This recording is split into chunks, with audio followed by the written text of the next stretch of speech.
আসসালামু আলাইকুম। তোয়া তোহাস মম চ্যানেল থেকে আমি সুমনা সিদ্দিকা আপনাদের আরও একবার স্বাগত জানাই আমার এই ছোট্ট চ্যানেলে। কাছে কিংবা দূরে, দেশ এবং দেশের বাইরে যে যেখান থেকে আমার আজকের ভিডিওটা দেখছেন, আশা করছি আল্লাহর অশেষ রহমতে সবাই ভালো আছেন এবং সুস্থ আছেন। সেই সাথে আমরাও আলহামদুলিল্লাহ ভালো আছি। আপনাদের সকলের সুস্থতা কামনায় শুরু করছি আমার আরও একটা নতুন দিনের কাজকর্ম নিয়ে সাজানো একটা ভিডিও। আশা করছি আমার আজকের ভিডিওটা আপনাদের কাছে খুব ভালো লাগবে। আমার অনেক আপু আন্টিরাই হয়তো ভাবছেন যে এই প্রচণ্ড শীতে আপু কেন ফ্রিজ পরিষ্কার করছে। আসলে ফ্রিজটা পরিষ্কার করব এই করতে করতে কিন্তু অনেক বেশি লেট হয়ে গেছে।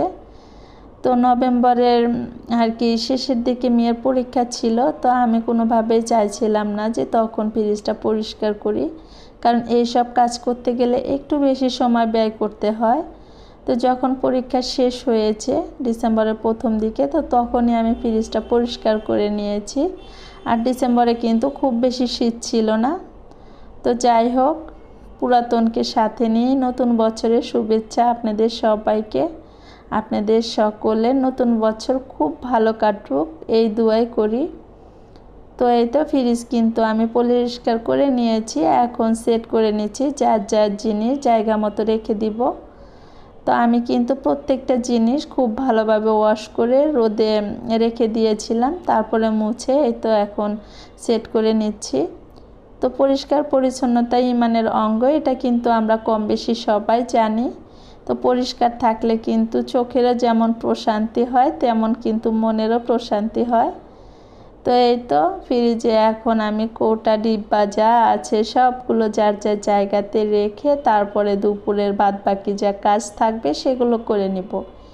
এই কাজগুলো যেহেতু একটু সময় সাপেক্ষ, তাই জন্য কিন্তু আমি সকালেই শুরু করে দিয়েছি।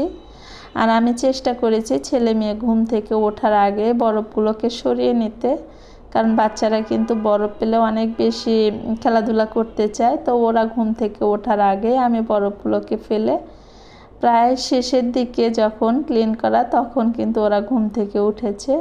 এটা আমার জন্য খুব ভালো হয়েছে।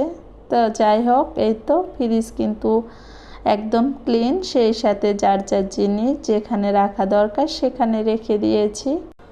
আমার আজকের ভিডিওটা আপনাদের কাছে কোথাও কোনো অংশ যদি একটু হলেও ভালো লাগে, প্লিজ একটা লাইক দিতে ভুলবেন না। সেই সাথে আপনি যদি লাইফস্টাইল ব্লগ দেখতে পছন্দ করেন বা এরকম ভিডিও আরও দেখতে চান, তাহলে চাইলেই কিন্তু আমার চ্যানেলটা সাবস্ক্রাইব করে আমার পাশে থেকে যেতে পারেন। আর অলরেডি যারা এই কাজটা করে দিয়েছেন তাদেরকে জানাই অসংখ্য ধন্যবাদ। ফ্রিজের এই হাতলের কাভারটা আমি বানিয়েছিলাম, কিন্তু আপনাদের সাথে শেয়ার করা হয়নি। তবে ইনশাল্লাহ যদি পরবর্তীতে কখনো বানাই তখন আপনাদের সাথে অবশ্যই শেয়ার করার চেষ্টা করব। তো এই তো সকালের কাজকর্ম শেষ করে নিয়েছি। তো এটা ছিল অন্য আরেক দিনের ভিডিও। তো আজকে রান্না বান্না করতে গিয়ে আমি যে বিপদে পড়েছিলাম, এরকম বিপদ কিন্তু এর আগে কখনো হয়নি। রাতে হঠাৎ করে সিদ্ধান্ত নিয়েছি যে বাড়িতে যাওয়ার নিয়ত ছিল না, যেহেতু কয়েকদিন আগেই ঘুরে এসেছি। কিন্তু মেয়ের স্কুল যেহেতু বন্ধ আছে, তো ভাবলাম যে মেয়ের মুড চেঞ্জ করার জন্য একটু ঘোরাফেরা করা দরকার। আর এখানে থাকলে হয়তো সেরকম হবে না, ওই জন্য কিন্তু বাড়ি যাওয়ার ডিসিশন নিয়েছি। আর আপনারা গত ভিডিওতে দেখেছেন ছেলে মেয়ের জন্য কিছু কাপড় চোপড় কিনেছিলাম। তো এগুলো কিন্তু আমি আর কি পরিষ্কার করা ছাড়া কিন্তু ওদের পরতে দিই না। যে কোনো নতুন কাপড় চোপড় আমি আগে ধুয়ে নিই। তো বাড়ি যাব এই জন্য সকালবেলা উঠে আমি কাপড়গুলো ভিজিয়ে দিয়েছি, সেই সাথে তো আর বাবার জন্য কিছু রান্না করে যাব, ওই জন্য কিন্তু সবজিও কেটে নিয়েছি। কিন্তু সকালবেলায় কারেন্ট চলে গেছে, আর সে কারেন্ট গেছে তো গেছে, আর আসার কোনো নামগন্ধ নেই। তো আমি কিন্তু কোনো কাজই করতে পারছিলাম না। আর সারাদিনও কারেন্ট আসেনি, একদম বিকালবেলা এসেছে, যার কারণে আমার কিন্তু কাপড় চোপড় আর শুকানো হয়নি। সেই সাথে গোছলের কথা তো বাদই দিলাম, গোছলও হয়নি। তো আজকের দিনটা ছিল বৃহস্পতিবার, যেহেতু আমরা শুক্রবারে যাব আর কি। তো তো বৃহস্পতিবার দিন রোজা রেখেছিলাম, তো আমার মেয়েও রোজা রেখেছিল, যার জন্য খাওয়ার তেমন একটা তাড়া ছিল না। তবে যেহেতু ছোট মানুষ রোজা রেখেছে, ওকে তো কিছু না কিছু একটা দিতেই হবে। পানির পরিমাণও খুবই কম ছিল, তো ওর জন্য কয়েকটা পাটিসাপটা পিঠা বানিয়ে নিয়েছি। সেই সাথে কয়েকটা ছোলা সিদ্ধ ছিল ফ্রিজে, এটা ভুনা করে নিয়েছি। মন চাইছিল ছোট্ট মেয়েটার জন্য আরও কিছু করার জন্য, কিন্তু পানির অভাবে আর সেটা হয়ে ওঠেনি। ইফতারির কিছুক্ষণ আগে কারেন্ট এসেছিল, সেই সাথে পানিও চলে এসেছে। তো যে কাপড়গুলো ভিজিয়েছিলাম ওগুলো আমি ধুয়ে ছাদে দিয়ে এসেছি, সারা রাত পানি ঝরে যাবে। আর যেহেতু এখন সকাল সকালই রোদ দেখা যায়, তো সকালবেলা রোদ উঠলে কিন্তু যাই হোক শুকাবে আর কি। তো এই জন্য আমি ছাদে কাপড়গুলো আগে দিয়ে এসেছি। তো এর মাঝে কিন্তু ইফতারির টাইম হয়ে গেছে, তো আমরা এখন ইফতারি করে নিচ্ছি।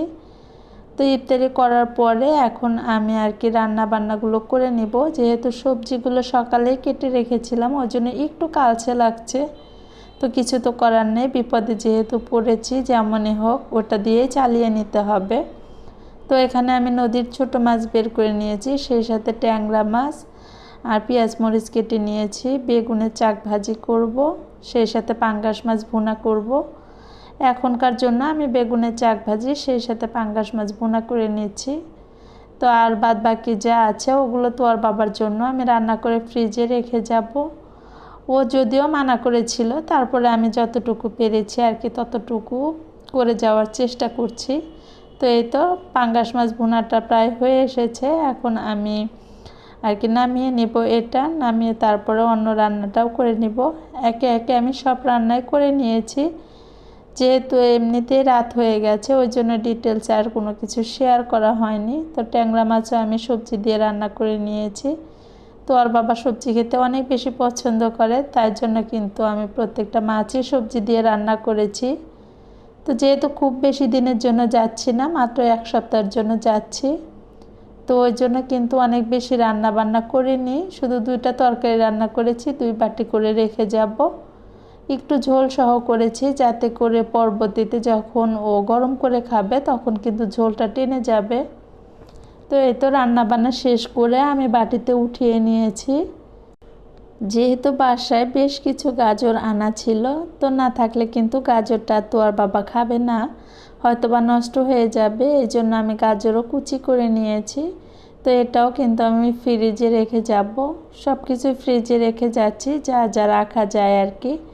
আর যেহেতু সবজিও আনা ছিল, ওই জন্য কিন্তু সবজি দিয়ে মাছ রান্না করে নিয়েছি, এতে করে সবজিগুলো যেমন নষ্ট হবে না, সেই সাথে তো আর বাবার জন্য কিন্তু ভালো হয়েছে। শহরের 4 দেওয়াল থেকে ছুটি নিয়ে এই তো চলে আসলাম গ্রামে। গ্রামের মুক্ত বাতাসে কিছুটা দিন বেশ আনন্দে কাটাবো ইনশাল্লাহ। তো আজকের ভিডিওটা আমি এই পর্যন্ত রাখছি, দেখা হবে পরবর্তীতে নতুন কোনো ভিডিওর সাথে। সেই পর্যন্ত আপনারা সবাই ভালো থাকবেন, সুস্থ থাকবেন, সবাই সবার জন্য দোয়া করবেন। আল্লাহ হাফেজ, আসসালামু আলাইকুম।